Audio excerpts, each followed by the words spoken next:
ভারতের মাওলানা সাদের অনুসরণকারীদের উগ্রবাদী বক্তব্য সহ বিশ্ব ইজতেমার পরিস্থিতিতে সৃষ্ট সংঘাতের পর থেকে নিরাপত্তাহীনতায় ভুগছেন বলে মন্তব্য করেছেন হেফাজত ইসলামের সহসভাপতি নাজমুল হাসান কাশেমি। গত 17 ডিসেম্বর রাতে টঙ্গী ইজতেমা ময়দানে অতর্কিত হামলা ও নৃশংস হত্যাকাণ্ডের সাথে জড়িতদের দ্রুত গ্রেফতার এবং বিচারের দাবি সহ দাওয়াত ও তাবলীগের চলমান ইস্যুতে আয়োজিত সংবাদ সম্মেলনে এসব কথা বলেন তিনি। এই সময় তিনি আরও বলেন, ফ্যাসিবাদী প্রেতাত্মারা এখনও বিশৃঙ্খলা সৃষ্টি করছে। সংবাদ সম্মেলনে মাওলানা মামুনুল হক বলেন, 31 জানুয়ারি থেকে ইজতেমা শুরু, আর যাদের হাতে রক্তের দাগ লেগে আছে তাদের ইজতেমায় অংশগ্রহণের সুযোগ নেই।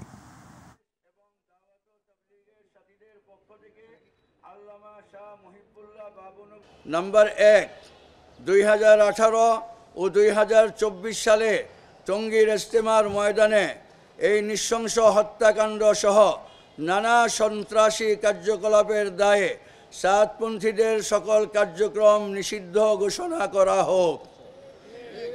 নাম্বার 2, 17 ডিসেম্বর 2024 যে নৃশংস হত্যাকাণ্ডে জড়িতদের দ্রুত গ্রেফতার ও দায়েরকৃত মামলার যথাযথ নিরপেক্ষ তদন্ত সাপেক্ষে অনতিবিলম্বে বিচার করার জোর দাবি জানাচ্ছি।